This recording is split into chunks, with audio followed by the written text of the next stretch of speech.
Esta es la tarde en el continente americano. Cuando anochece en Europa y amanece en Asia, así cae la tarde en el continente americano y transcurre la noche y el amanecer en el resto del mundo. La tarde. Hola, bienvenidos a la tarde de NTN 24, el canal de las Américas. Soy Carlos Eduardo Sánchez por Idania Chirinos y es un gusto poder acompañarlos durante las próximas 2 horas de información. Sean todos bienvenidos. Comenzamos.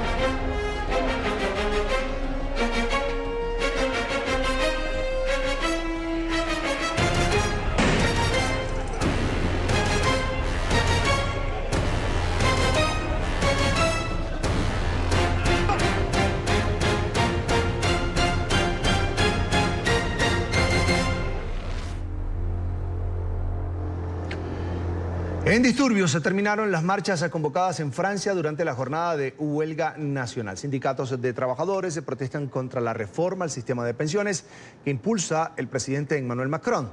Manifestantes bloquearon vías y los servicios de transporte fueron interrumpidos. Macron se mostró abierto a discutir los puntos de la reforma, pero no a retirarla. Los sindicatos amenazan con prolongar el pulso en las calles durante días o tal vez semanas.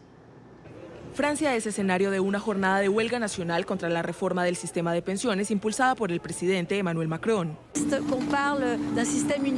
Debido a que el gobierno dice que quieren implementar un sistema universal, por supuesto que van a decir que somos personas pasadas de moda porque rechazamos este sistema, pero en realidad están nivelando todo y van a ofrecer pensiones baratas, entonces tendríamos que trabajar hasta que tengamos 65 años.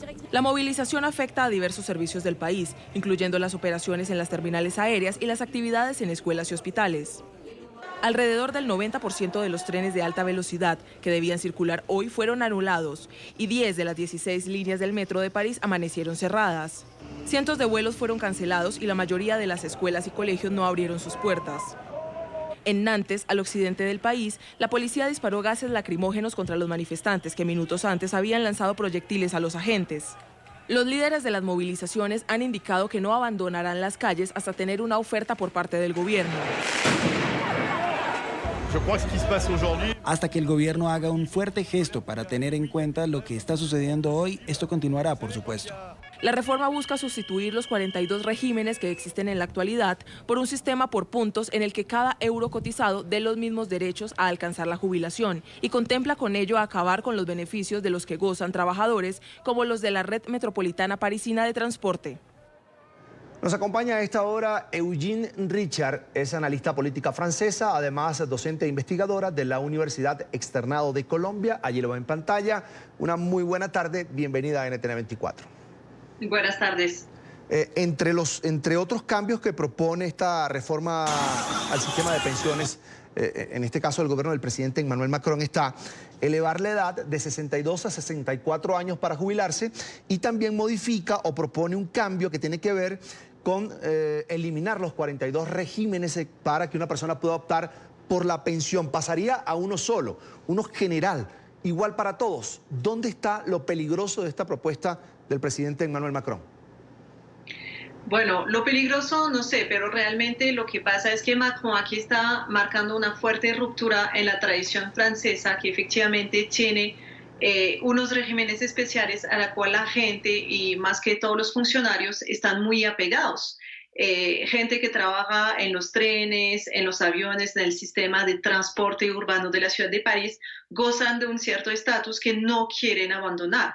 Así que lo que se está poniendo aquí es no solamente acabar con unos ciertos privilegios de unos regímenes especiales, pero también es cambiar la forma en la cual el sistema de pensión en Francia está pensado. Hasta ahora hemos trabajado sobre un sistema universal en el cual todos los trabajadores cotizan para los que están pensionados, y ahora lo que se propone es más bien cambiar este sistema para tener no un sistema universal, sino más bien un poquito de cada uno que va a trabajar para su propia pensión. Entonces es revolucionario en cuanto a la concepción de pensar las pensiones en Francia y en cuanto a la manera de pensar el Estado benefactor. Entonces Macron se inscribe en ruptura con la tradición francesa del Estado de bienestar.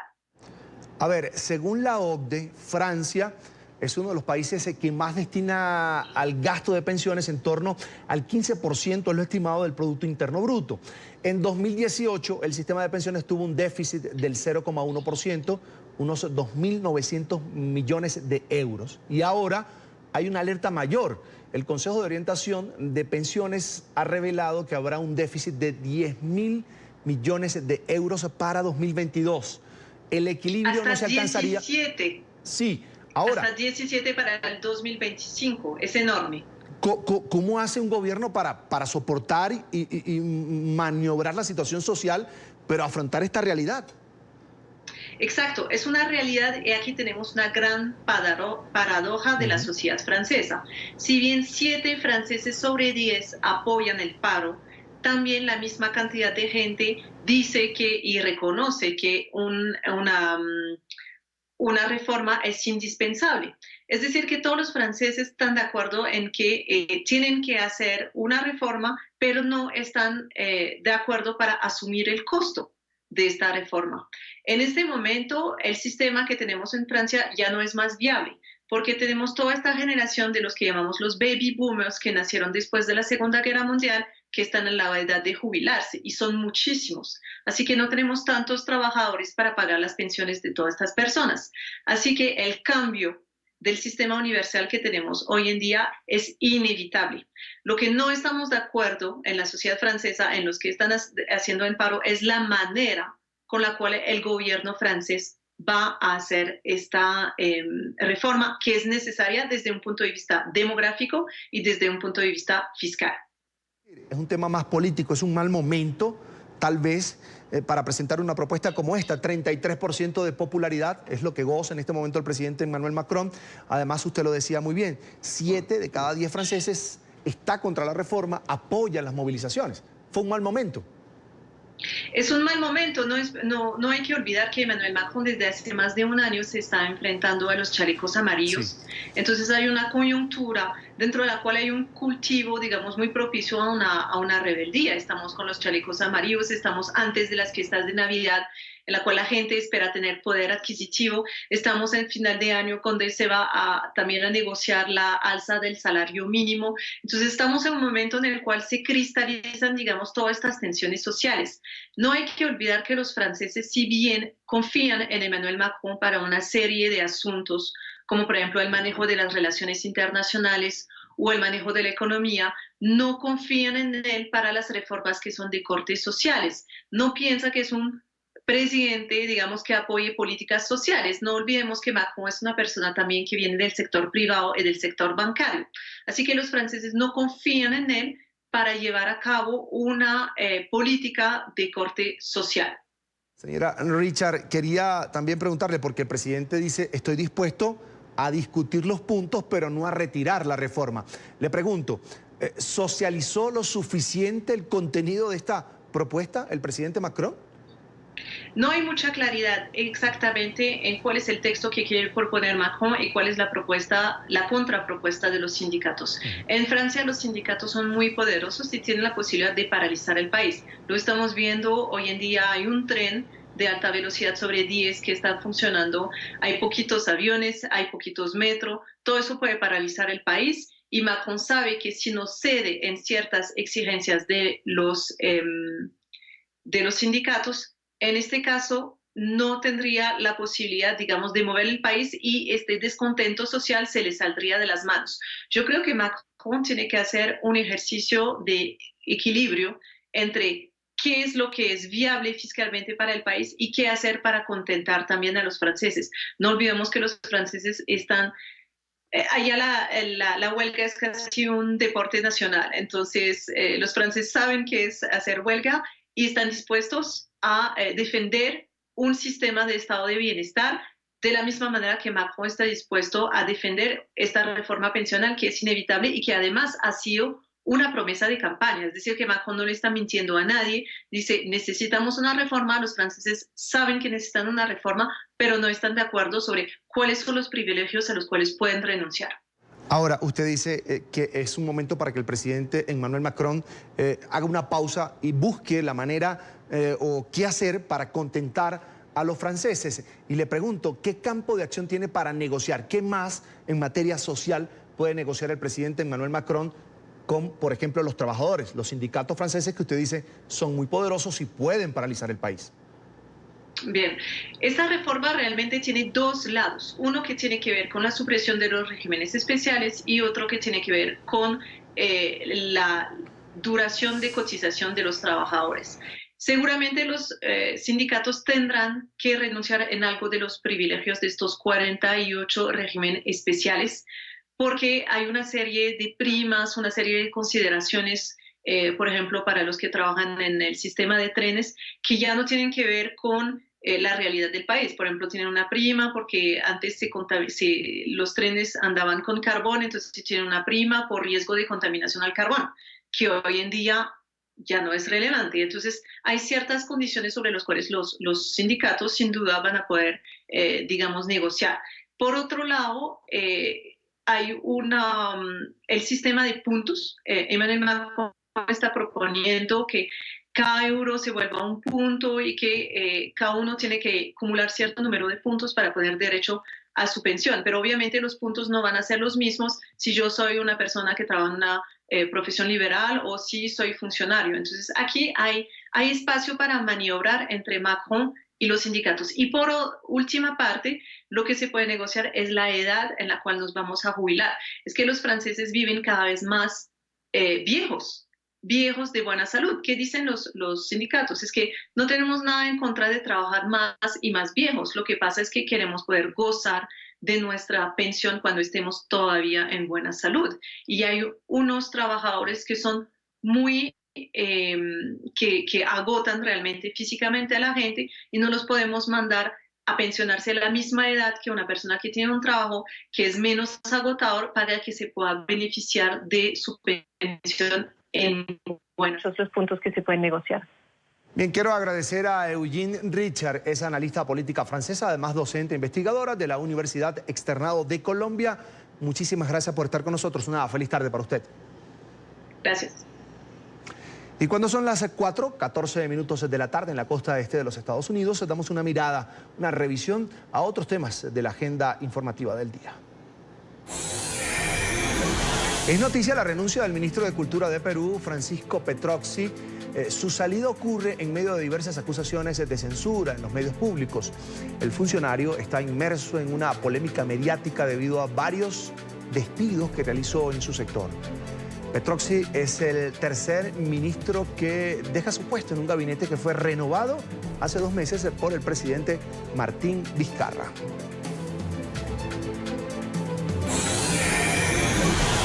Y es noticia otra renuncia. En Argentina anunció que se separa del cargo el presidente del Banco Central.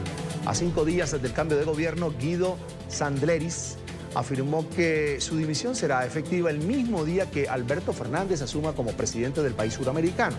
En una conferencia de prensa afirmó que esta decisión hace parte de la tradición para allanar el camino para que el próximo mandatario cuente con absoluta libertad para designar a quien crea adecuado para implementar su política económica. También es noticia el inicio de la cumbre presidencial del Mercosur en Brasil. En el evento, el presidente anfitrión Jair Bolsonaro reafirmó el rumbo liberal adoptado por el bloque, sobre el cual alertó no se pueden aceptar retrocesos ideológicos. En la cumbre a la que asistió por primera vez el presidente de Argentina, Mauricio Macri, o por última vez, el mandatario paraguayo Mario Abdo Benítez asumió la presidencia pro tempore del Mercado Común del Sur, que en los últimos 6 meses fue ejercida por Brasil.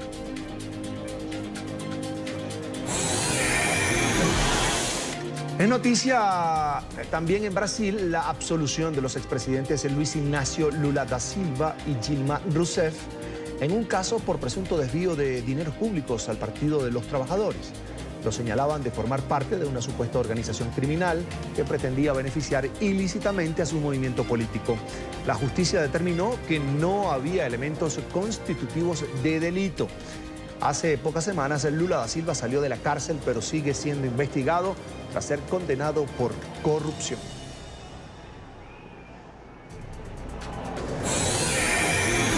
Y es noticia la reunión entre el presidente de México, Andrés Manuel López Obrador, y el fiscal general de los Estados Unidos, William Barr. En uno de los temas centrales de la gira en este caso alrededor de las medidas para afrontar la amenaza de los cárteles de la droga. El Gabinete de Seguridad y el canciller Marcelo Ebrard presentes en la cita que se desarrolla unos días después de que el presidente Donald Trump dijera que quería incluir a las bandas mexicanas del narcotráfico en una lista de grupos terroristas tras la masacre de 9 integrantes de una familia mormona estadounidense. No quiero. También es noticia una nueva reunión entre el gobierno del presidente de Colombia, Iván Duque, y los integrantes del Comité Nacional del Paro. El encuentro ocurre después de que el pasado martes los promotores de las movilizaciones no alcanzaran ningún acuerdo con el Ejecutivo y un día después de una jornada de marchas en las principales ciudades del país. Vamos a la capital de Colombia, Bogotá, con nuestro periodista Juan Pablo López. Juan Pablo, buena tarde.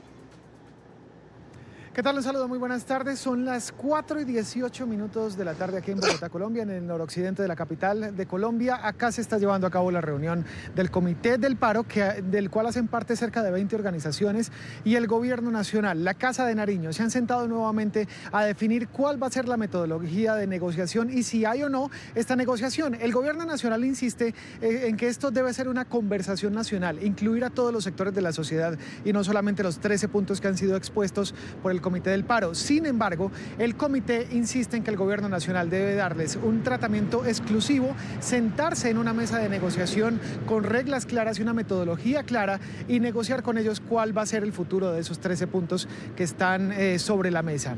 Han dicho que tienen agenda de movilizaciones hasta el próximo 16 de diciembre. La última movilización fue ayer. Aquí en la capital de la República se presentaron varios bloqueos y afectaciones al sistema de transporte masivo. Uno de los sindicalistas, de los representantes de los educadores en Colombia, que está adentro en este momento en esta reunión, así habló para NTN 24 antes de comenzar esta cita. Nosotros respetamos la gobernabilidad del presidente Duque. Aquí no es de gustos, aquí es que nombren realmente una comisión negociadora por parte del gobierno para que podamos encontrar puntos con base en los 13 que radicamos ante el gobierno nacional. Mientras tanto, la agenda de movilizaciones en Colombia se mantiene hasta el 16 de diciembre, ha dicho el Comité del Paro, lo reiteramos, sería esta agenda de movilizaciones. El martes pasado, antes de las marchas de ayer, le habían pedido al Gobierno Nacional que no sacara a las calles el Escuadrón Móvil Antidisturbios de la Policía, que se encarga de controlar el orden público, situación que fue denegada por el mismo Gobierno Nacional. Y además pedían un espacio exclusivo en televisión. También esa situación fue negada por el Gobierno Nacional al considerar que no era el gobierno el que tenía la vocería o el que tenía la capacidad de tomar esa decisión. Les estaremos contando en qué va esta negociación que apenas comienza entre el Gobierno Nacional y el Comité del Paro. Desde Bogotá, Colombia, Juan Pablo López Velázquez, NTN 24. Muy buena tarde. Una muy buena tarde para ti, Juan Pablo, en la capital colombiana. Gracias por ese reporte. Hacemos la primera pausa para comerciales aquí en la tarde. Recuerde seguirnos en nuestras cuentas de Twitter.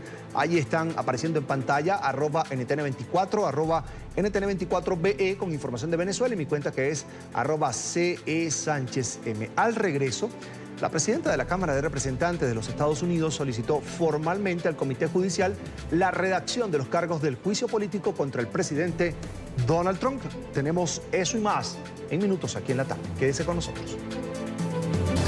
Respaldo del exsecretario de Estado de Estados Unidos, John Kerry, al precandidato demócrata Joe Biden, el ex jefe de la diplomacia de la Unión Americana, quien perdió las elecciones presidenciales de 2004 ante George Walker Bush, respaldó a Biden al describirlo como el presidente que el país necesita desesperadamente en este momento. Y sigue moviéndose la carrera por la nominación demócrata a la presidencia de los Estados Unidos. Joe Biden, uno de los más fuertes candidatos, aseguró que una vez se alce con la victoria en las primarias, podría considerar a Kamala Harris como su fórmula vicepresidencial. Biden resaltó la carrera de la política de quien dijo que en algún momento puede llegar a ocupar incluso la oficina oval. Hace pocos días la senadora demócrata decidió retirarse de la contienda, argumentando falta de fondos para su campaña. Y en Estados Unidos, la presidenta de la Cámara de Representantes, la demócrata Nancy Pelosi, solicitó formalmente al Comité Judicial la redacción de los cargos del juicio político contra el presidente Donald Trump. Pelosi asegura que Trump abusó del poder de la oficina oval a beneficio personal, arriesgando así la seguridad nacional de la Unión Americana. La Casa Blanca respondió que los opositores deberían estar avergonzados por el proceso de juicio político en contra de Trump. NTN 24 está en el lugar de la noticia con nuestra periodista Emiliana Molina. Emiliana, muy buena tarde. Hola, ¿qué tal? Muy buenas tardes. Pues lo que inició como una investigación a finales de septiembre para encontrar si habían suficientes méritos para acusar al presidente estadounidense Donald Trump de altos delitos y menores faltas también, pues ahora se ha convertido en hechos tangibles. Y la líder de la Cámara de Representantes anuncia en un comunicado, pues en vivo y en directo desde el Congreso, que el presidente del Comité Judicial, Jerry Nadler, ahora tiene luz verde para avanzar en la redacción de estos artículos de destitución. Ahora esto podría pasar directamente a la Cámara de Representantes, que cuenta con una mayoría de demócratas, y enviarlo a votación al Pleno, donde se espera que pase justo antes de las fechas o las fiestas de Navidad. De ahí, posteriormente, esto pasaría al Senado, que cuenta con una mayoría republicana, donde el presidente estadounidense Donald Trump está confiado de que, según él, se llevará a cabo un juicio mucho más justo. Nuestra democracia es lo que está en juego.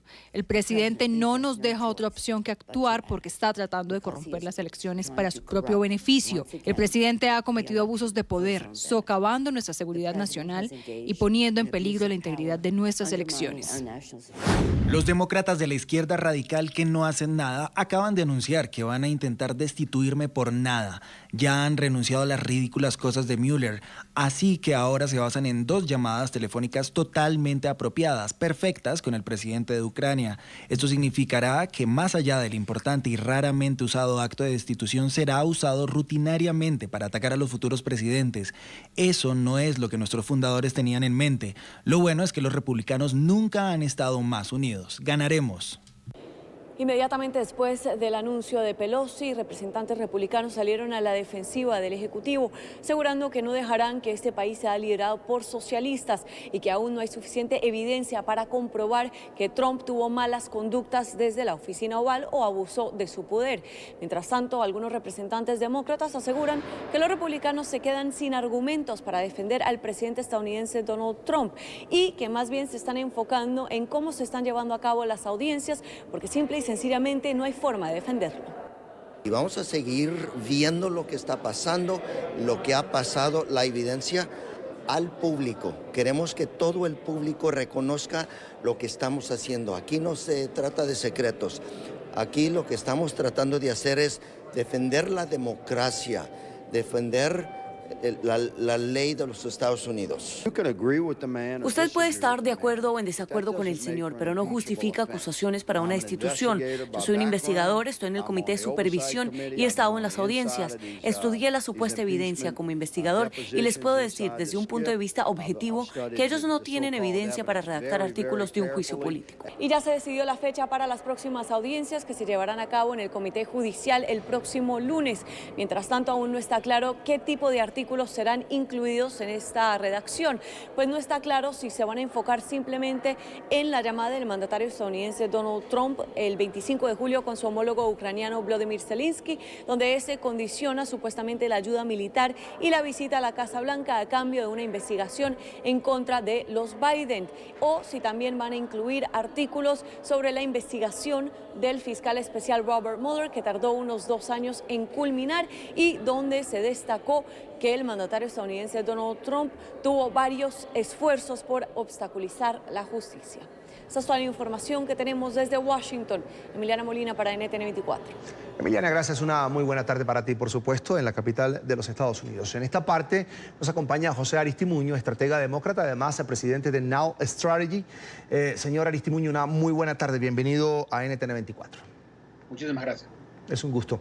Al anunciar que la Cámara Baja va a proceder ahora con la acusación formal en contra del presidente Donald Trump, Nancy Pelosi hizo énfasis, afirmó que había pruebas del abuso de poder por parte del mandatario republicano. Y la pregunta es, ¿son suficientes como para quebrar la unidad de los republicanos más adelante, en el próximo paso que será el Senado, instancia que terminará decidiendo en este proceso? Pues mira, nosotros nunca hemos decidido embarcar en este impeachment por desacuerdos de Trump o odio. Muchos republicanos dirán que odiamos al presidente Trump. Todo lo contrario, lo que estamos haciendo en este caso es protegiendo la Constitución de los Estados Unidos, protegiendo la democracia. Ya es cuestión que los republicanos decidan actuar con buena fe y decidir si las evidencias que nosotros pensamos que más simples, más transparentes e imposible, cuando tú ves la redacción de esta llamada con el presidente de Ucrania, cuando el presidente Trump en pleno, o sea, claramente trata de sobornar al presidente de Ucrania y trata de hacer un intercambio, como dijo Emiliana Molina, en cambio de ayuda militar, en cambio de una investigación a un ciudadano americano, y algo que no tiene nada que ver con la seguridad nacional del país, tiene que ver con la elección presidencial del presidente Trump del año que viene. Es decir, usted dice, en esa llamada que fue transcrita, se nota claramente cómo el presidente trata de sobornar a un funcionario. Es decir, ¿es un tema más moral que de seguridad nacional? Pues no. Lo que quiero decir es lo siguiente: no tiene lo que hace el presidente, el soborno que hace el presidente Trump es algo de elecciones, es algo para su interés como candidato presidencial. No tiene nada que ver. Él trata de decir, no, yo estoy haciendo esto, yo estoy empujando al presidente de Ucrania que investigue a Hunter Biden, el hijo de Joe Biden, para la seguridad nacional del país. Y eso es incorrecto. No tiene nada que ver con la seguridad nacional. Tiene todo que ver con la elección presidencial del año que viene. Y yo digo, dejen que el pueblo americano decida lo que está ocurriendo en este país. No es la primera vez que vemos al presidente Trump actuar fuera de la caja o actuar de una manera criminal. Lo hizo con Rusia. Recordemos que Robert Mueller, el fiscal independiente, lo dijo claramente. Dijo, yo no estoy diciendo que el presidente Trump es culpable, pero tampoco estoy diciendo que no es culpable. Es posible que hubo obstrucción de justicia frente a Rusia, pero también, como nos estamos dando cuenta, ahora claramente el presidente Trump usa su poder de la presidencia para poder avanzar su propia agenda política. Usted se refiere a esa actuación del presidente Donald Trump como un tema de ganancia electoral, y precisamente hay quienes lo ven desde otro punto de vista. Por ejemplo, dicen, tomando en cuenta que la mayoría en el Senado está en manos de los republicanos, pues es una pérdida de tiempo, y además electoralmente hasta ahora este proceso en contra del presidente Donald Trump no le ha hecho mella. Por ejemplo, los electores republicanos están firmes con el presidente, más del 90% siguen con él. Totalmente. Y esto es una excelente pregunta. ¿Por qué lo hacen? Ellos deciden defender al presidente y francamente defender lo indefendible, pero lo hacen por sus propios intereses como partido, porque ellos, al admitir que el presidente Trump hizo un gran crimen que puede ser destituido eventualmente, al ellos admitir eso, ellos prácticamente están tirando la toalla para las próximas presidenciales, porque el americano como tal, cuando este proceso, como vemos, creo que va a avanzar en la Cámara de Representantes para destituirlo, teóricamente, pero para realmente sacarlo, como tú te refieres, para sacarlo de la oficina de la presidencia, eso tiene que ser en el Senado, que está controlado en mayoría por los republicanos, y ellos van a realmente actuar de una manera política, no van a actuar en función de proteger la Constitución, que es una de las responsabilidades de los congresistas, sea de la Asamblea o sea del Senado de los Estados Unidos. Vuelvo y repito, esto para nosotros, ojalá los republicanos en el Senado hagan lo correcto, actúen, se pongan en el lado correcto de la historia, pero si no lo hacen, está bien, eso ya será una decisión de ellos, y las consecuencias ellos lo verán potencialmente en las urnas el año que viene y en el futuro. Pero nosotros no estamos haciendo esto por ningún tema político, lo estamos haciendo, repito, para proteger la Constitución y enseñarle al pueblo americano y poner un precedente que diga: ninguna persona está arriba de la ley, incluyendo el propio presidente de los Estados Unidos. Quienes sí piensan que los demócratas sí lo están haciendo por un tema electoral y que han fallado en la estrategia, señor Aristimuño, porque además de la mayoría que, le repito, tienen en el Senado los republicanos, el presidente no se ha visto afectado, la popularidad sigue intacta. Ahora, le pregunto, usted defiende que es un tema constitucional para proteger la Constitución y la institucionalidad en los Estados Unidos, pero ¿qué le responde a quienes dicen fue una estrategia electoral, sobre todo por el cambio de posición de Nancy Pelosi? Al principio dijo que no y luego dijo que sí. Con Rusia dijo que no, con Ucrania dice que sí. Pues eso es parte de cualquier oficial de gobierno. Esperan que la evidencia siga llegando, esperan que estas audiencias tomen su rumbo. Eso es totalmente normal. Te digo una cosa, nosotros, si esto fuera algo político, para nosotros la mayoría de los politólogos dijeran que no hicieran el impeachment actualmente, porque la mayoría del pueblo americano, en buena razón, quieren que les hables de una educación buena, quieren que le hable de la economía, de un cuidado de salud. Pero esto, repito, esto lo estamos haciendo porque es algo que es lo correcto que se tiene que hacer como país. No podemos permitir que un presidente sea republicano o sea demócrata. Y eso es importante que la gente lo sepa. Si el presidente fuera demócrata actualmente, si Barack Obama hubiera hablado con un presidente y le hubiera pedido favores personales para su propio avance personal, en cambio de algo tan delicado que es la ayuda humanitaria, ayuda militar, sea cual sea la ayuda. Si el presidente Barack Obama estuviera haciendo eso, los demócratas estuvieran diciendo, ¿sabes qué? Hay que destituirlo, eso es ilegal, eso no se puede, eso es un crimen de alto rango. Esto no, repito, no tiene nada que ver con republicanos o demócratas, tiene que ver con quiénes somos como país y qué debemos proteger, y lo que debemos proteger es la Constitución de los Estados Unidos. José, una vez que llegue esa petición formal de la presidenta de la Cámara, Nancy Pelosi, a la Comisión Judicial para que formulen los cargos en contra del presidente Donald Trump como parte de este proceso de juicio político, ¿cuánto dura ese proceso? ¿Qué viene allí? ¿Una cantidad de abogados, de expertos jurídicos que van a hacer esa formulación? Sí, definitivamente es un proceso complejo que toma sus días, de repente sus semanas, como estamos viendo. Al parecer, yo creo que esto va a terminar, la parte en la Asamblea, la parte de la Cámara de Representantes va a posiblemente terminar antes de las fiestas de Navidad. Y veremos que el año ya entrando, el año que viene, ya pasamos a la parte judicial y la parte del juicio político en el Senado. Eso ya puede tomar su tiempo, inclusivemente pudiera tomar hasta meses. Pero lo bueno de todo esto es que ya está a la luz del público. Ya estas sentencias, todos esos procesos que estamos viendo día tras día en la Cámara de Representantes, la gente lo puede ver, el americano lo puede ver. Esto no es algo inventado por los demócratas, por los republicanos. Esta es la verdad. Estamos interrogando a los testigos que hay que interrogar. Vamos a hacer un proceso muy, muy parecido en el Senado. Ya se sabe que obviamente que los republicanos ya han dicho que van a defender al presidente. Yo creo que eso les va a costar caro el año que viene, cuando empecemos ya a tener no solamente una elección presidencial, pero una elección de algunos senadores, algunos gobernantes, etcétera. Al final del día, el pueblo americano tendrá la decisión. Es para ellos juzgar si ellos piensan que esto es algo político o es algo sumamente imparcial y con los intereses del pueblo americano por delante. De hecho, el presidente Donald Trump, la Casa Blanca, quiere que este trámite se haga rápido. Dice, queremos que el proceso llegue rápidamente al Senado, queremos incluso defendernos.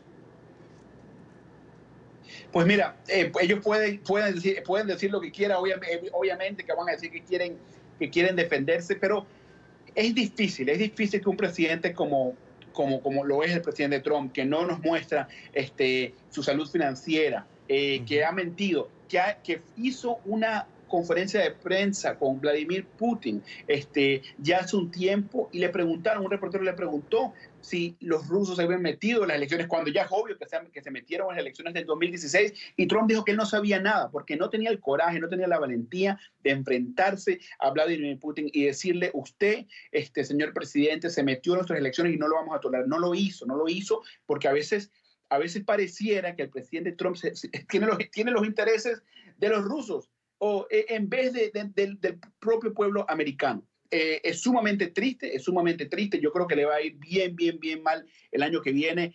Nos estamos preparando para un año muy dinámico, con mucha energía, pero vuelvo y repito, el pueblo americano va a decidir.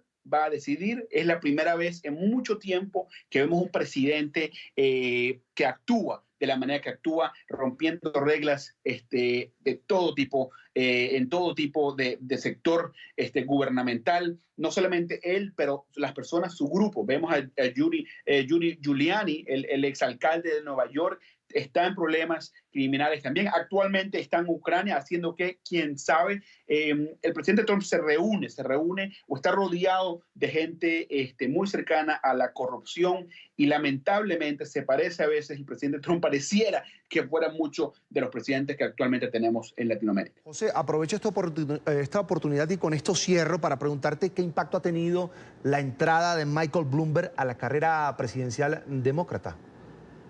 Pues mira, conozco a Michael Bloomberg, me parece un candidato fenomenal. Sí me parece que se une a esta contienda un poco tarde. Sin duda, en términos de dinero, tiene mucho dinero y mucho más dinero que el presidente Trump le gusta decir o aparentar. Michael Bloomberg tiene más de 55 billones con una B de dólares y yo creo que puede ser competitivo.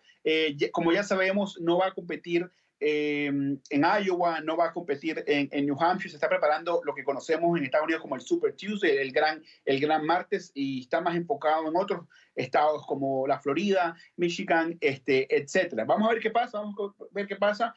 Nunca digas nunca, puede ser una gran sorpresa para nosotros, pero sí tiene un reto en términos de conocimiento de marca, porque no se han conocido a nivel nacional, número uno, y número dos, sí está entrando a esta contienda un poco tarde. Bien, quiero agradecer a José Aristimuño, estratega demócrata, por haber compartido con nosotros estos minutos aquí en la tarde de NTN 24. Fue un gusto, una feliz tarde para usted. Un placer. Hasta pronto, avanzamos.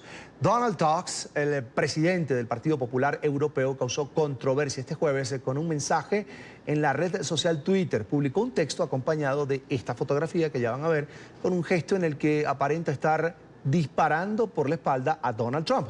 El mensaje dice, abro comillas, a pesar de las turbulencias estacionales, nuestra amistad transatlántica debe perdurar, cierro comillas. Según medios de comunicación, buscaba aparentemente Tusk rebajar la tensión generada tras el polémico video grabado en la cena de gala de la cumbre de la OTAN, donde aparecen varios líderes mundiales riéndose, al parecer, precisamente de Donald Trump. Y precisamente esa escena en la que líderes mundiales se ríen de Donald Trump es capitalizada por su posible rival en las elecciones, Joe Biden. En una pieza de campaña, el precandidato presidencial demócrata muestra las continuas salidas en falso del mandatario republicano en diferentes escenarios internacionales. Imágenes que son acompañadas por un mensaje de Biden con el que critica la falta de liderazgo de Trump. Tan solo para rematar con un texto en el que se lee que Estados Unidos necesita un líder al que el mundo respete.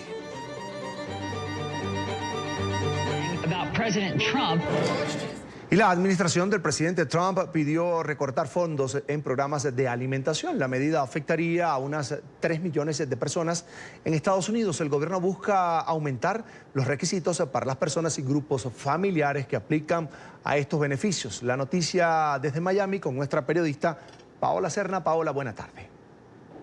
Hola, ¿qué tal? Muy buenas tardes. Pues bien, les comento que en Estados Unidos unas 36 millones de personas tienen algún tipo de beneficio de estos programas nutricionales conocidos como SNAP. Básicamente lo que se ha anunciado y se viene realizando este año por parte del Departamento de Agricultura, que es la entidad federal que se encarga de distribuir este tipo de alimentos, particularmente a personas de bajos recursos, es que han cambiado las características para la distribución de los llamados cupones de alimento. Es decir, ahora se está pidiendo que las personas cumplan con mayores condiciones a la hora de entregar estos cupones o estos beneficios que tiene para recibir alimentos gratuitos o descuentos en los mismos. Esta decisión del gobierno federal, que se llevará a cabo o que se completará porque ha venido haciéndose por etapas, particularmente en esta etapa va a afectar a casi 1 millón de estudiantes a nivel nacional, ya que eliminaría lo que son los almuerzos y los desayunos escolares, particularmente en escuelas públicas. Este año, comenzando en abril, el gobierno federal entregó una propuesta para cambiar ciertas reglas de SNAP. Una de ellas es que van a eliminar la categoría para ser elegible para SNAP y para desayuno y almuerzo para los niños en la escuela. Y van a bajar el porcentaje aquí en la Florida o en todos los estados de 200% hasta lo máximo, va a ser lo máximo 130% de la niña, sí.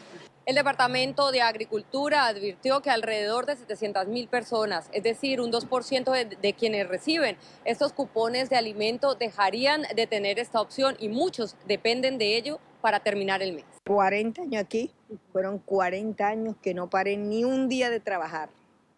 Y mis hijas las eduqué bien para que ellas se aprendieran a defender solas. Como cuando uno ya queda de madre soltera, pues tiene que tratar de salir adelante uno solo. Si lo dan ok, si no, pues seguir para adelante. Sí, si toda la vida tuve que trabajar para ella, como madre soltera. En la primera estuve casada, pero en la otra no. Entonces, pues, hay que seguir en la lucha, no se puede uno dejar. El gobierno federal estima que tan solo con los recortes de almuerzos a estudiantes que no califiquen para recibir los subsidios se realizarán ahorros de cerca de $90 millones anualmente. La información desde Miami, Paola Serna para NTN 24. Paola, gracias. Hasta pronto. Buena tarde para ti. Y antes de ir a la pausa, se enciende el árbol de Navidad más famoso del mundo. La Navidad llegó a Nueva York, ciudad que se engalana cada año con la iluminación del árbol del Rockefeller Center. Este año el famoso y robusto abeto mide 23,4 metros de altura y pesa, escuchen bien, 14 toneladas. Centenares de compradores suelen tomarse la Quinta Avenida de Manhattan en los días previos a la Nochebuena. Nadie quiere perderse las buenas ofertas en este momento cuando el objetivo en mente es que nadie deje de recibir un regalo. Vamos a empezar ya, pero vamos a empezar a comprar ya los regalos ya para la familia, para todos los presentes que hay que regalar. Juguetes alucinantes, accesorios de lujo o prendas de diseñador. Vitrina a vitrina, hay un mundo de variedad y de posibilidades para todo tipo de presupuestos. Bueno, en realidad nosotros estamos encontrando cosas muy especiales acá y principalmente se trata de ofrecer tu tiempo. Por supuesto, los niños son los más interesados y vamos a hacer compras para ellos. No solo la oferta comercial hace que comprar sea una experiencia única en este sector de la ciudad de Nueva York. También visitar íconos turísticos como el Centro Rockefeller, que dejan huella en la memoria como sucedió a quienes estuvieron allí en la noche del miércoles. Nunca vimos el árbol. Primera vez en toda nuestra vida vivimos en Nueva York. Toda nuestra vida y primera vez que vimos este árbol. Tras semanas de preparación, el abeto noruego de más de 23 metros de altura y 14 de diámetro estaba listo para lucir todo su esplendor. Más de 50.000 luces de tipo LED hiladas en 8 kilómetros de cable, coronados por una estrella hecha con más de 3 millones de cristales de Swarovski. Verlo todo encendido por primera vez llenaba de gran ilusión los presentes que aprovecharon el espacio para reflexionar sobre el sentido de la Navidad. Que los niños tengan sus regalos, que sean felices. Bueno, en realidad no estoy buscando ningún regalo porque sé que los voy a recibir. Simplemente estoy aquí diciendo, bueno, es Navidad, quiero pasar tiempo con mi familia. Tras un concierto con varias presentaciones de los mayores artistas de los Estados Unidos en la actualidad, llegó el momento.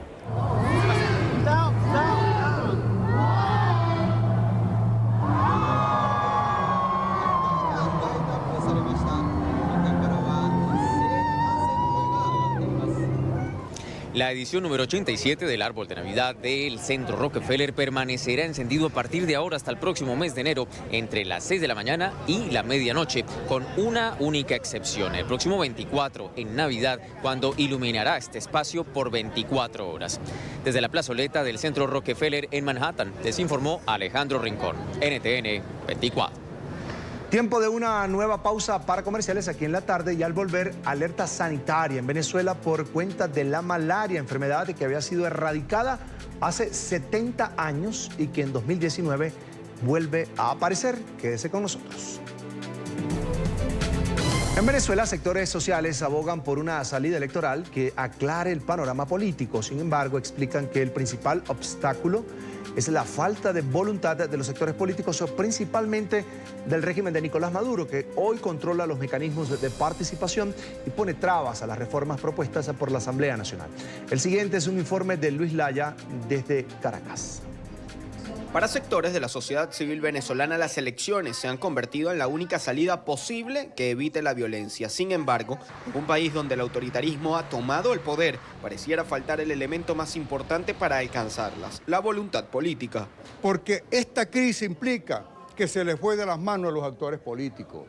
Y nadie la va a rescatar sino a través de un acuerdo. Que el proceso electoral que se va a organizar tiene que ser para el ejercicio pleno de sus derechos políticos y electorales, no solamente para que uno u otro llegue al poder. Expertos en materia electoral señalan que la única forma de lograrlo sería con un acuerdo político en el que tanto el régimen como los factores democráticos sientan cumplidas sus exigencias básicas. En donde no solamente se designe un CNE, un nuevo CNE, sino se garantice un arbitraje institucional independiente. Y eso implica, ante un nuevo CNE, blindarlo de las decisiones que pueda tener la Sala Electoral del Tribunal Supremo de Justicia. Sin embargo, para Stalin González, segundo vicepresidente de la Asamblea Nacional, la salida electoral debe ser acompañada de confianza, la que asegura se consigue con instituciones sólidas. Un resultado imparcial podría normalizar la situación interna y frenar la presión internacional. Parte también del régimen. El régimen no puede decir nada más que va a la asamblea. ¿Volvió a la asamblea qué? ¿A gritar como hacen todos los martes? A que se haga factible que podamos lograr un acuerdo. Desde el punto de vista del votante, Félix Seijas, director de la encuestadora Delfos, explica que su más reciente estudio muestra que con las condiciones actuales no participaría más del 20% de la población en unas elecciones. De alcanzarse mejores condiciones, incluso dentro del partido de gobierno, crecería el apoyo. Incluso dentro del chavismo, en la medida en la que se dan más condiciones electorales, la disposición a votar aumenta. No es solo entonces un fenómeno dentro de la oposición. Para los expertos en materia electoral, las condiciones democráticas no solo pasan por cambiar a los rectores, sino modificar el funcionamiento interno del CNE. No solamente se trata de cambiar a Tibisay y Lucena, que es tal vez el foco de la mayoría de los electores.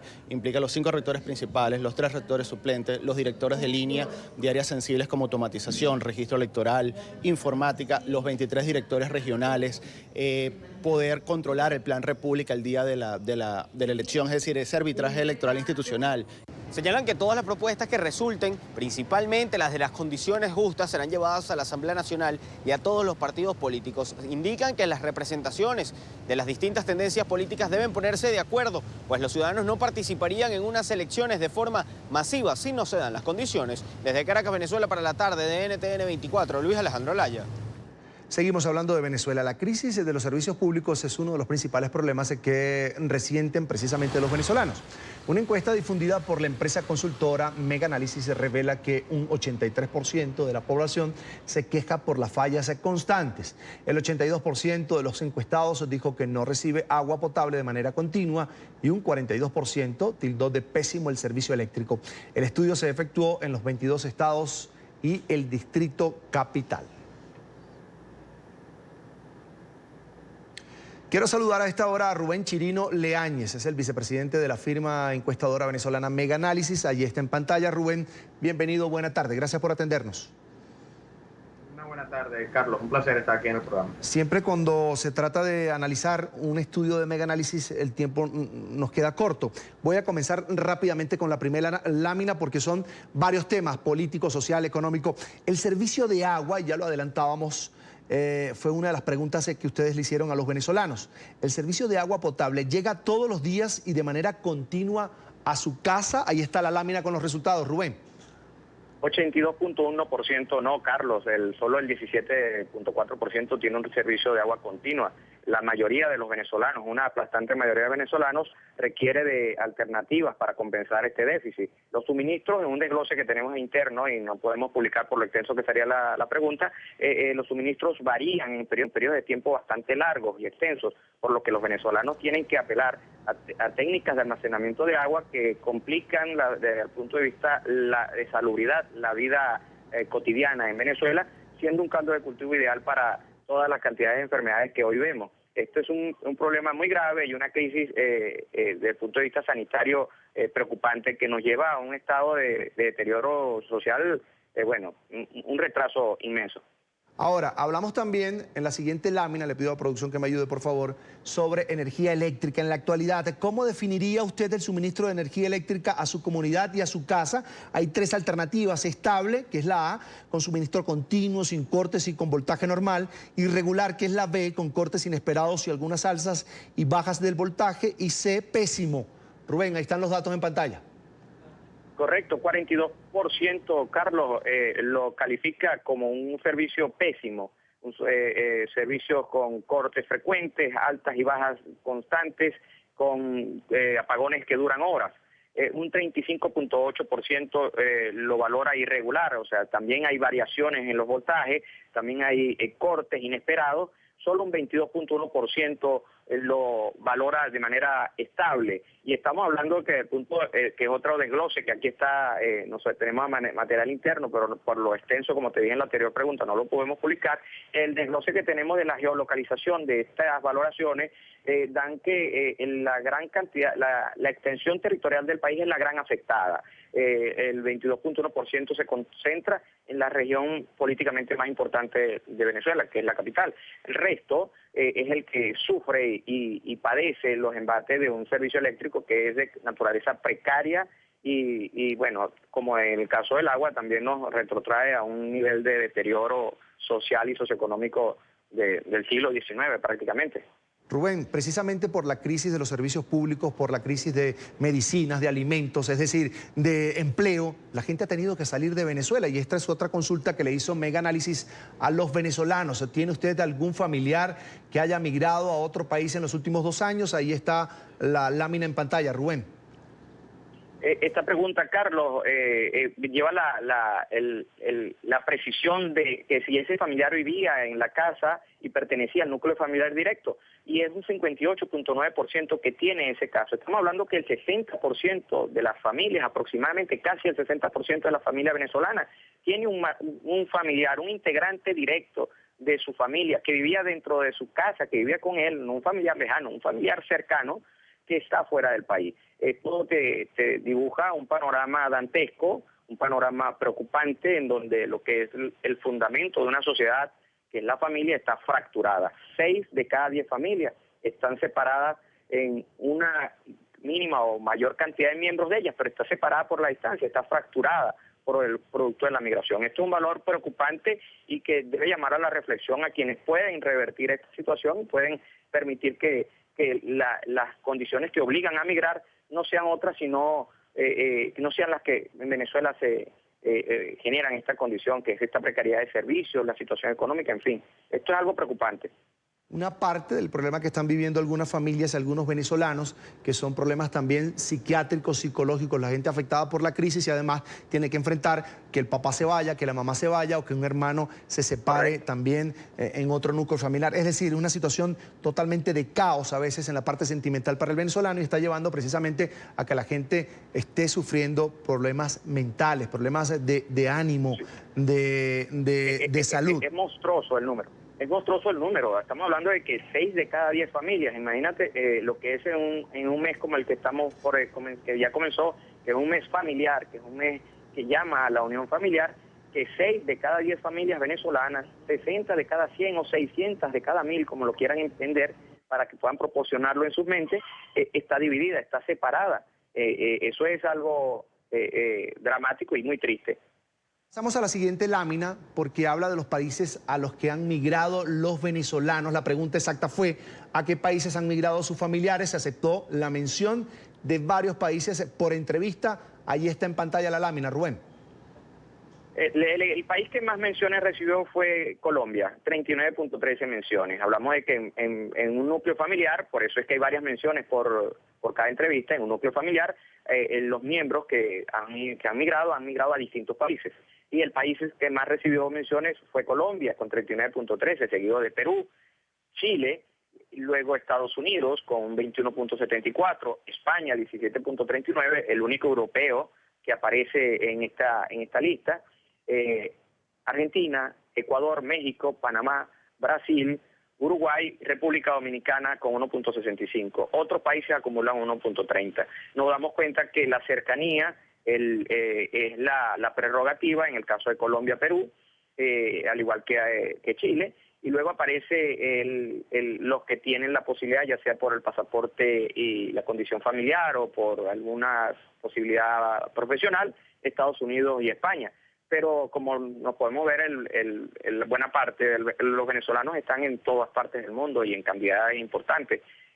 Siguen siendo los países que resultan más atractivos para migrar por distintas condiciones socioeconómicas, que también lo tenemos en un desglose aparte, pero igual haría muy extensa su explicación. Rubén, me imagino que la mayoría de las personas que se va de Venezuela es precisamente buscando un mejor futuro para su núcleo familiar cercano, pero que normalmente tiene o dejó la familia, o dejó a la esposa, o dejó al hijo, o dejó a la mamá, o dejó a un hermano que tiene que ayudar una vez está fuera haciendo algún trabajo. Ustedes también preguntaron a la gente sobre este punto, si reciben ayuda económica desde el exterior. Ahí están los datos.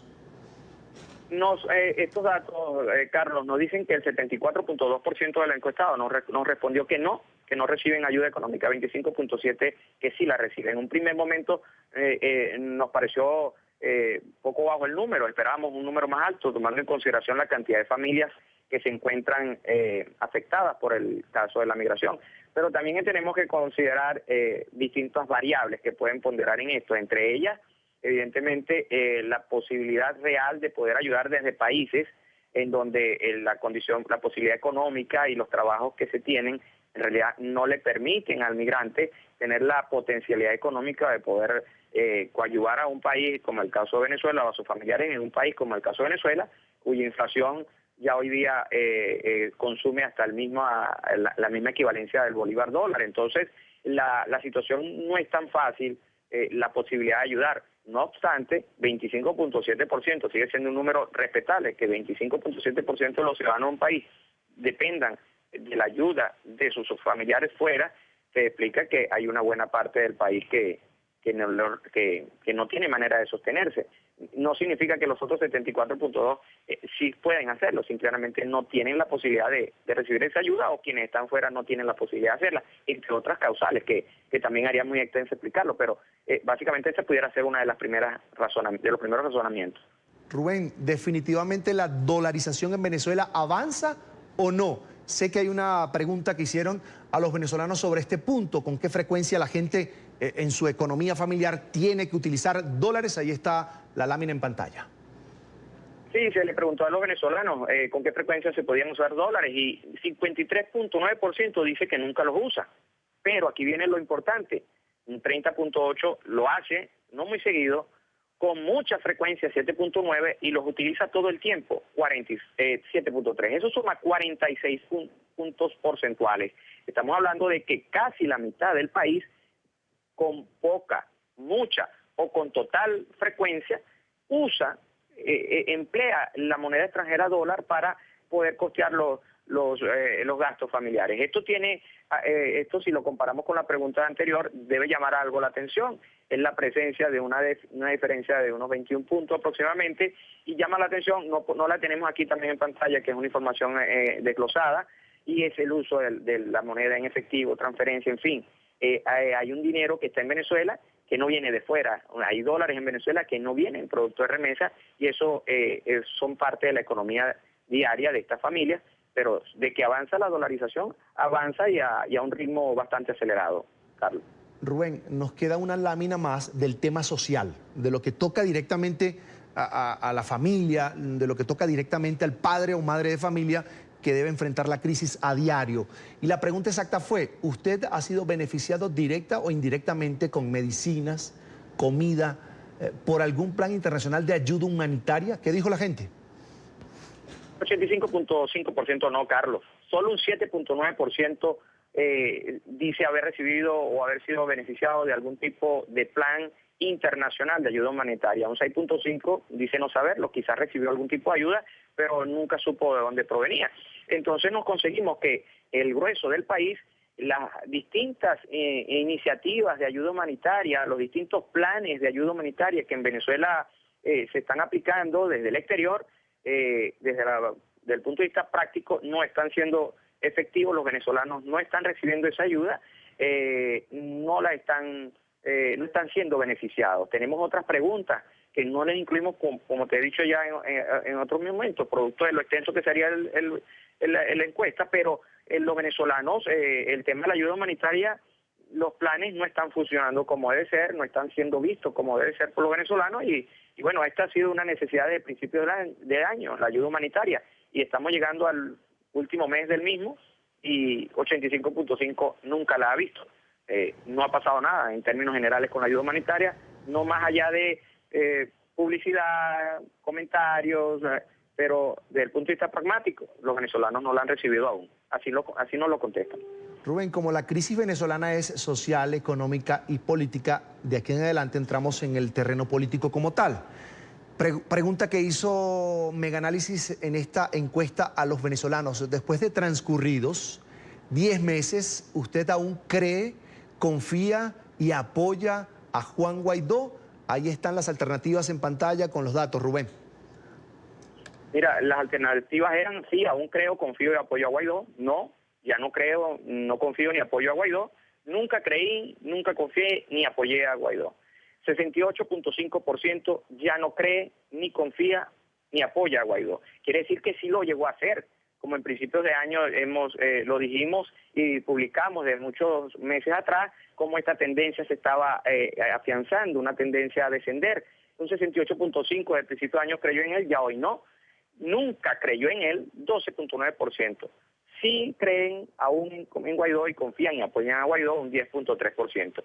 8.2% no saben. A principios de año llegamos a tener un pico que lo publicamos de 85% de apoyo a Guaidó. Y los primeros 4 o 5 meses del año emitimos informes mensuales en donde permitieron establecer una curva de tendencia y ciertamente cayó en una tendencia de precipitarse en caída y simplemente hoy día se encuentra muy disminuido en cuanto a aceptación, apoyo y confianza de los venezolanos, es solo un 10.3%. Es el producto de una serie de errores que se han ido acumulando a lo largo de estos meses, las expectativas creadas no satisfechas, como el caso de la ayuda humanitaria, como el caso del cambio de sistema de gobierno. Y, en fin, los venezolanos llegamos a decir a principio de año una frase, y hoy toma valor. Dijimos los venezolanos no habían dado un cheque en blanco, habían dado una letra de cambio con tiempo finito para ser cobrada. El tiempo finito se agotó y los venezolanos la están cobrando.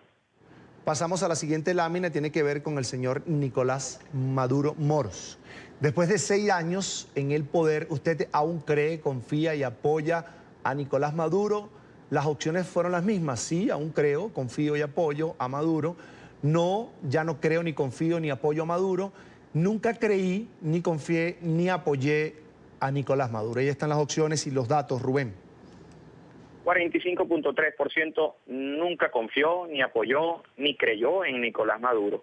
40.8% sí llegó a creer, pero ya no creen en Maduro. Estamos hablando de que es una sumatoria altísima, ambos, el nunca y el no.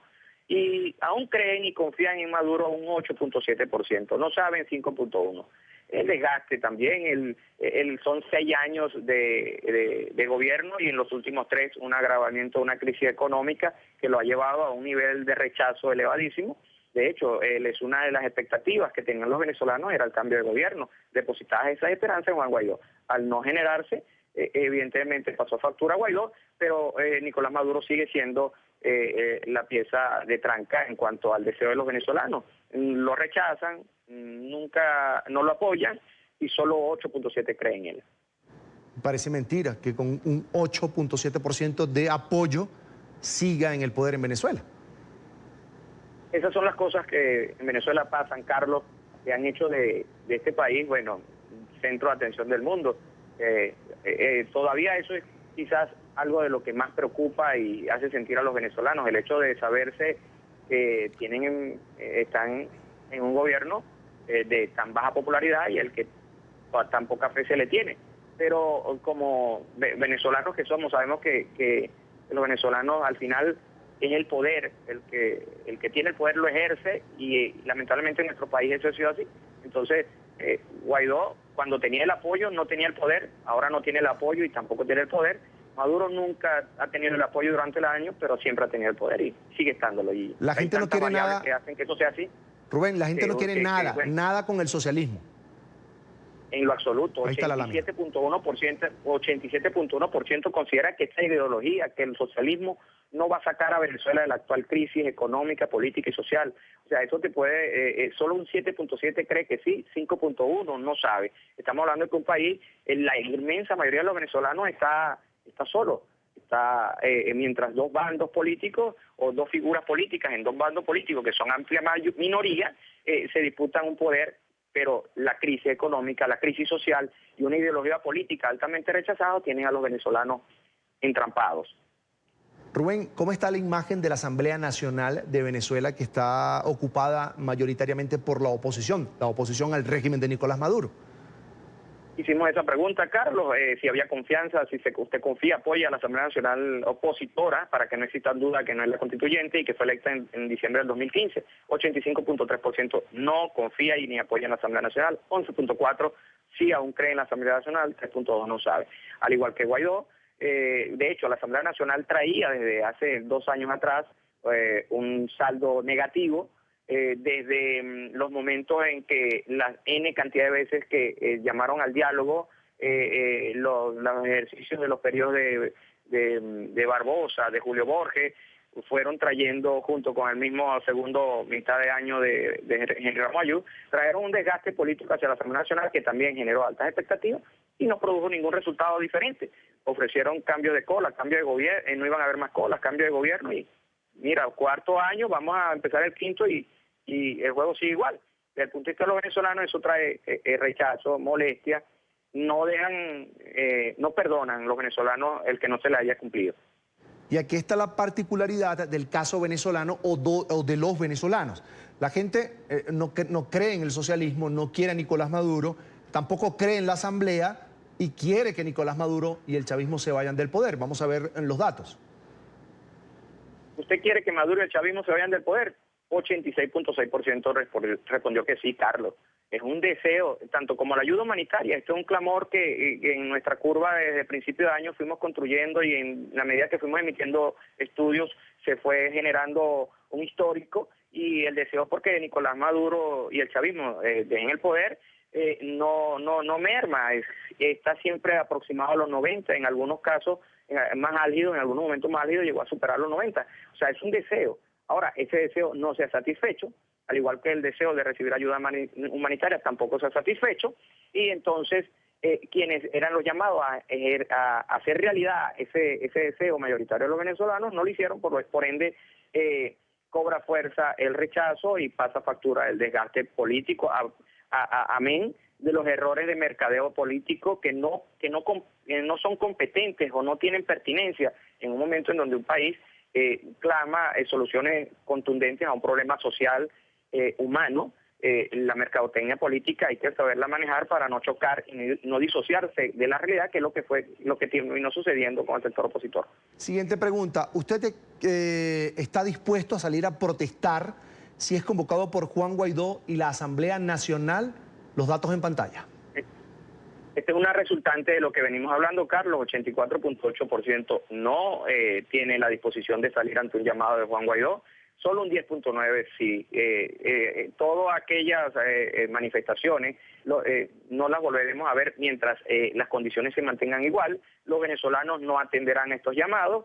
Los venezolanos no ven rédito en la protesta. Han protestado por años, han hecho cualquier cantidad de modalidad de protesta y aún no consiguen los resultados. Por lo tanto, eso fue otra herramienta que se agotó, se malbarató, y por ende quien la convoca tiene poca credibilidad y poca aceptación y un alto rechazo, la capacidad de éxito de ese tipo de convocatoria será nulo.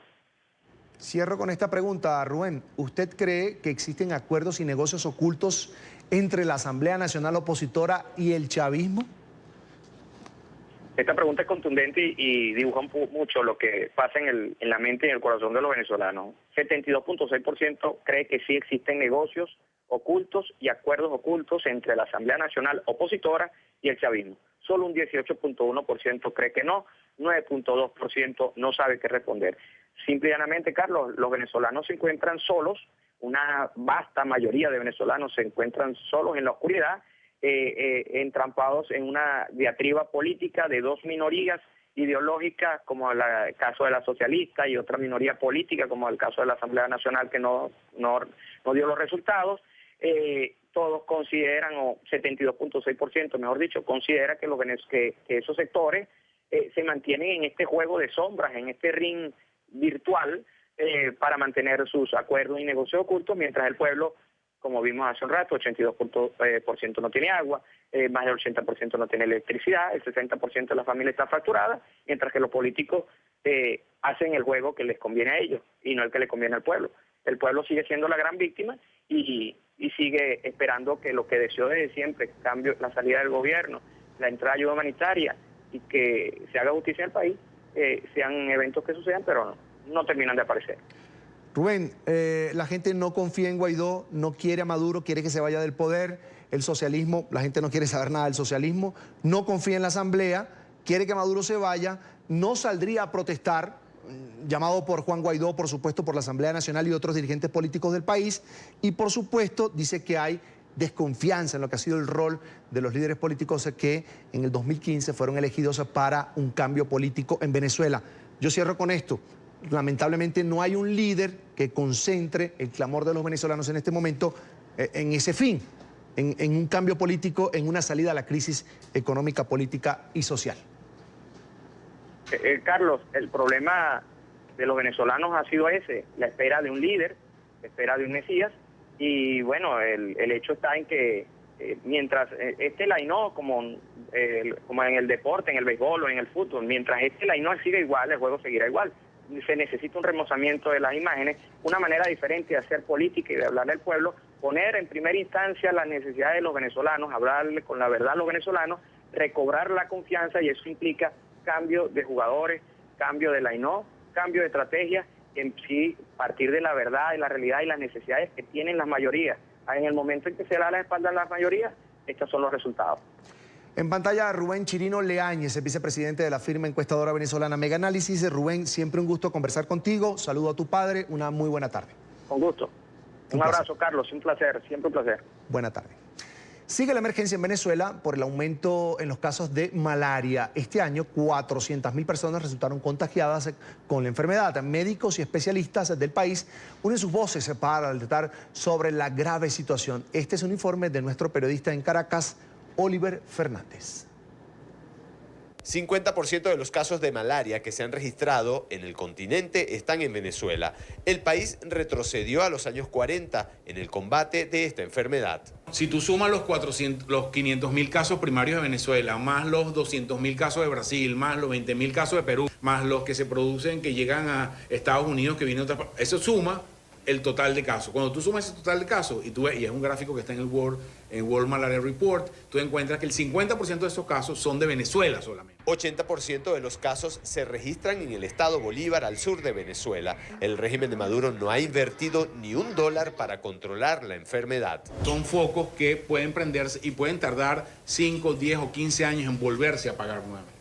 Según datos de la Federación Médica Venezolana, son 400.000 nuevos casos, pero la cifra llega a 1 millón de contagiados por año. En tiempos en que, en los décadas de los 60, cuando la malaria fue declarada Venezuela libre de malaria, de tuberculosis y de otras afecciones, en la actualidad tenemos un repunte inmenso de alrededor de 1 millón de casos al año. La malaria es un problema de salud pública que no ha podido ser controlado. No hay hospitales para tratarla.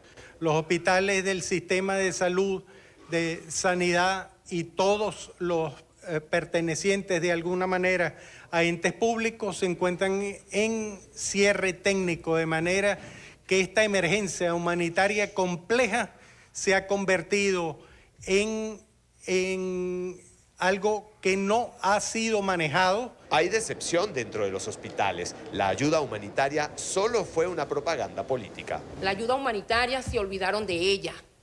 Totalmente se olvidaron del ciudadano venezolano y se dedicaron a lo personal. Aquí nosotros no queremos ya nada que ver con esta gente que lo que le han hecho es daño a este país. De verdad, yo, por ejemplo, Margot Monasterio, a título personal se lo digo, estoy decepcionada totalmente de nuestros dirigentes. A pesar de que Venezuela es el país que ostenta las reservas petroleras más grandes del mundo, vive de las donaciones. Así es que se está atacando la malaria en esta nación suramericana. En Caracas, soy Oliver Fernández, NTN 24. Una pausa más en la tarde. Por ahora los invito a que visiten nuestro sitio en internet www.ntn24.com. Todas las noticias desarrolladas están ahí en nuestro portal en internet. También desde el home usted puede acceder a la señal en vivo, volver a ver las entrevistas de todos los programas del canal, reportajes especiales y consultar además documentos de interés. Recuerde www.ntn24.com. A la pausa, ya regresamos. Hubo manipulación dolosa de las elecciones presidenciales en Bolivia. Esta fue una de las conclusiones del informe final que fue presentado por la OEA sobre los comicios del pasado 20 de octubre. El organismo regional señaló que durante el proceso hubo falsificación de actas, transmisión de datos por una red alterna, falta de garantías en la cadena de custodia de los datos y otras alteraciones que no permiten dar fe en la transparencia de los resultados, que terminaron dándole la victoria a Evo Morales. Son 95 páginas en las que la OEA explica los hallazgos en los que sustenta que los resultados de las pasadas elecciones presidenciales en Bolivia no son confiables. El organismo regional señala que hubo irregularidades en prácticamente todo el proceso electoral. A partir de la abrumadora evidencia encontrada, lo que sí es posible afirmar es que ha habido una serie de operaciones dolosas encaminadas a alterar la voluntad expresada en las urnas. Empezando por el proceso de escrutinio. Según el documento, se encontró evidencia de alteración en actas electorales, tales como falsificación de firmas de jurados de votación y alteración del número de votos real en varias mesas. Permitió identificar la existencia de un patrón de manipulaciones, falsificaciones y adulteraciones en el llenado de actas electorales a través de mecanismos muy similares en 6 departamentos diferentes y a favor de un único candidato. Es decir, una misma conducta reiterada en distintos departamentos que buscó favorecer a un mismo candidato. También estuvo comprometido el sistema de transmisión de datos, pues la misión de verificación encontró una red alterna que eludía la auditoría. A partir del redireccionamiento del flujo de datos a 2 servidores ocultos y no controlados por personal del TSE, haciendo posible la manipulación de datos y la suplantación de actas. Además, sobre la paralización en la publicación de los resultados de las elecciones por cerca de 24 horas, se señaló que este episodio no fue producto de un error. Todos los análisis del equipo técnico permiten determinar que la paralización del sistema TREP no fue un accidente ni una decisión basada en fundamentos técnicos, fue simplemente una decisión arbitraria, cuyo propósito incluyó la manipulación de la infraestructura informática. Entre otros puntos, el informe también hace énfasis en el papel de los vocales del Tribunal Electoral. El documento indica que hay evidencia suficiente para confirmar la parcialidad de la autoridad electoral, pues señala que los vocales permitieron que se desviara el flujo de información, destruyendo toda confianza en el proceso electoral. Nos acompaña a esta hora Claudia Bravo, asambleísta departamental de La Paz por Unidad Nacional. Ahí está en pantalla. Una muy buena tarde. Bienvenida a NTN 24. Muy buenas tardes, mucho gusto con el contacto y un saludo a todos los televidentes de NTN 24. Es un gusto, bienvenida. Según este informe de la OEA, 95 páginas, hubo irregularidades prácticamente en todo el proceso electoral. Y eso lo lleva a pensar a uno en las próximas elecciones en Bolivia. No solo se trataría de cambiar, de remover a los vocales del Tribunal Electoral, sino a otros funcionarios que de alguna manera participaron en este fraude. Así es, lamentablemente hemos conocido de forma oficial este informe de la OEA, donde identifican que han habido muchas manipulaciones de forma dolosa en el proceso de elecciones del 20 de octubre. Han habido irregularidades a nivel físico por las actas y también a nivel informático, lo que demuestra, según este propio informe, que efectivamente se han manipulado los datos de la elección del 20 de octubre. muy preocupante porque se han alterado físicamente un número de actas que han dado lugar a que la tendencia cambie en ese 5% que era necesario para que Evo Morales y el MAS aleguen de que no habría segunda vuelta. Y a nivel técnico, informático, se ha conocido, gracias a un peritaje que ha hecho la OEA, que incluso ha habido otro servidor del cual no había informado el TCE y que cuando se suspendió el TREP, este servidor habría realizado ya el resto del proceso e inclusive se ha encontrado asesores y personal externo al TCE y a las empresas que han sido contratadas para esto, que habrían alterado habían manipulado en realidad el flujo de información que llegaba para tergiversar la tendencia que en última instancia dio lugar al resultado que se nos presentó como oficial. Muy preocupante porque acá ha habido falsificación inclusive de firmas de algunas actas que eran justamente las necesarias para que pueda dar lugar a un resultado favorable al gobierno de Evo Morales. Nos preocupa de sobremanera, lamentablemente, lo que habíamos sospechado y todo lo que dio lugar a una manifestación de 21 días en las calles durante unos meses muy complicados en Bolivia, con muertos inclusive, ahora con el informe de la OEA se confirma. Y lo que usted decía, ahora tenemos justamente el reto de encarar unas nuevas elecciones para el próximo año y que sean limpias y transparentes. Creemos de que quienes vayan a dirigir los tribunales departamentales electorales y el Tribunal Supremo Electoral tienen que ser personas que puedan realizar un trabajo de depuración de un padrón que también ha sido contaminado y al mismo tiempo debemos proceder a las sanciones e identificar a todas estas personas, servidores públicos y personas particulares que han cometido estas acciones que se convierten en delitos electorales según la propia ley del régimen electoral en Bolivia. ¿Se está investigando esto a nivel judicial, señora Bravo? Es decir, para llegar a los responsables de esos delitos electorales. Así es, en este momento existen los ex magistrados del Tribunal Supremo Electoral que están siendo investigados. El artículo 238 de la ley del régimen electoral establece claramente todos estos hechos que la OEA ha comunicado y ha informado como delitos electorales que tienen una sanción penal. Y obviamente se ha procedido de forma inmediata a la suspensión de quienes llevaban adelante el proceso electoral porque era con conocimiento de ellos. Se debe identificar a los autores materiales y a los autores intelectuales de lo que ha sucedido el 20 de octubre en Bolivia. Y ahora mismo estamos en el proceso de selección de nuevos vocales tanto para el Tribunal Supremo Electoral como para los tribunales departamentales electorales y creo que es una etapa muy importante para que quienes sean elegidos sean personas con meritocracia, personas capaces, pero además con personas con ética y que vayan a garantizar que el proceso electoral que viene el próximo año sea limpio, transparente y ante todo dar una certeza de credibilidad a los ciudadanos bolivianos que van a ir a las urnas, de que sus votos no van a ser manipulados y que por supuesto la decisión del pueblo boliviano va a ser respetada en el próximo proceso. Señora Bravo, ¿han reaccionado? ¿Han dicho algo los voceros, los cabeza del partido Movimiento al Socialismo MAS del expresidente Evo Morales sobre el informe de la OEA, sobre este informe final? Lamentablemente no han habido pronunciamientos de ninguna de las personas del Movimiento al Socialismo. Es más, el día de hoy inclusive fueron algunos de los magistrados que se debieron presentar ante la justicia para responder a los interrogatorios respecto al hecho del 20 de octubre y ellos mismos no han querido referirse a ningún tema relacionado a la elección ante la prensa.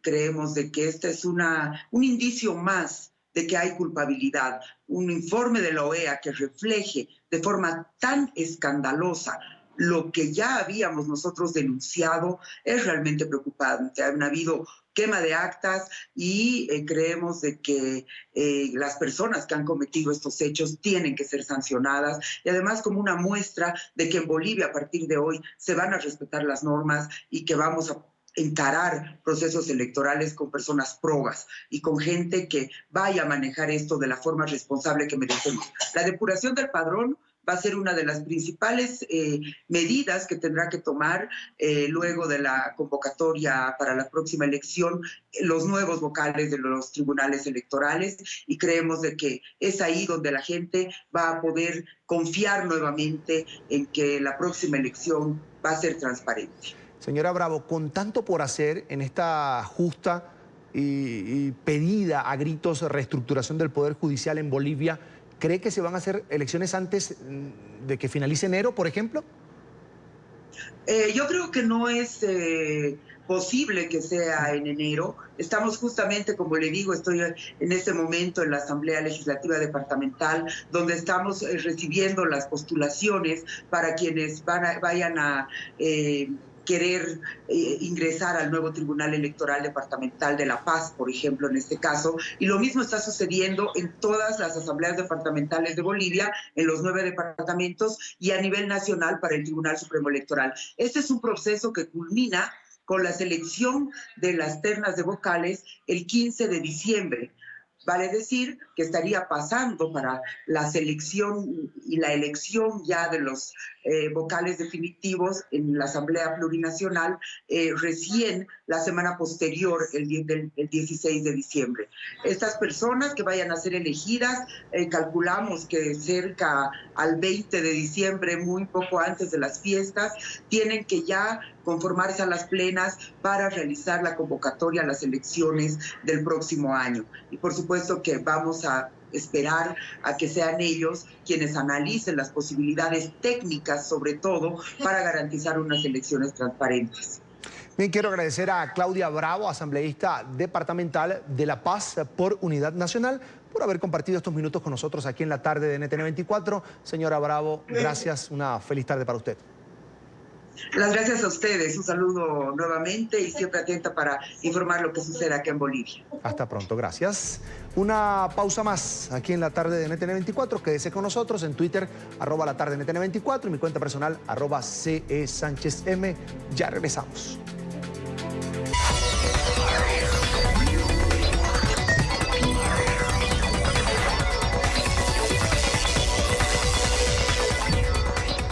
Los encuentros cercanos entre la sonda Parker de la NASA y el Sol están dando a los científicos una visión única sobre el viento solar y el clima espacial. La nave, que se aventuró a 24 millones de kilómetros de la estrella, arrojó información relevante que se condensó en 4 artículos científicos publicados por la revista Nature. La sonda solar Parker de la NASA revela resultados iniciales de sus 2 primeros encuentros cercanos con el Sol y arroja una luz sobre cómo pueden formarse, comportarse y evolucionar otras estrellas en el universo. La nave se aventuró a 24 millones de kilómetros de la estrella y terminará moviéndose a unos 6 millones de kilómetros desde la superficie del Sol, 7 veces más cerca que cualquier nave espacial anterior. Parker fue lanzada en agosto de 2018 y ha soportado extremas temperaturas en su desplazamiento por la parte más externa de la atmósfera del Sol, llamada corona solar, para poder de esta forma recopilar información que se ha condensado en 4 documentos científicos disponibles en línea en la revista Nature. Los datos que la sonda ha proporcionado sobre la forma como el Sol expulsa constantemente material y energía ayudará a los científicos a reescribir los modelos que utilizan para entender y predecir el clima espacial alrededor de nuestro planeta. Bueno, ha habido importantes descubrimientos. Uno de ellos es saber cómo la corona del Sol, cuál es su dinámica y cómo se calienta. La segunda es conocer el polvo espacial que llamamos, y las implicaciones que tiene para todos nosotros, los investigadores, y la exploración espacial es enorme. Con ello vamos a poder entender cómo el Sol varía y cómo afecta a la tecnología humana y a la humanidad en su exploración espacial. Los documentos además revelan nuevos conocimientos sobre el viento solar, el flujo constante de gas caliente que sale del Sol, y además permiten analizar cómo el viento solar se acopla con la rotación solar. No obstante, los investigadores seguirán estudiando los datos que arroje la sonda Parker para conocer los secretos del Sol. Hay varios pasos que los científicos vamos a dar. Uno a corto plazo, y es seguir estudiando y aprendiendo de los datos que nos está enviando Parker. El segundo paso que vamos a dar es el lanzamiento de nueva misión, como el orbitador solar, en el año que viene. Y a partir de ahí tenemos un programa, que es el programa Artemisa de NASA, que llevará el hombre a la Luna de nuevo, la primera mujer y el siguiente hombre. La misión también ha examinado el polvo del ambiente coronal y ha detectado eventos de aceleración de partículas tan pequeños que son indetectables desde la Tierra. Así llegamos al final de la tarde. Recuerde seguirnos en nuestras cuentas de Twitter y revisar el desarrollo de todas las noticias internacionales en nuestro sitio en internet www.ntn24.com. Feliz resto de jornada para todos. Hasta pronto.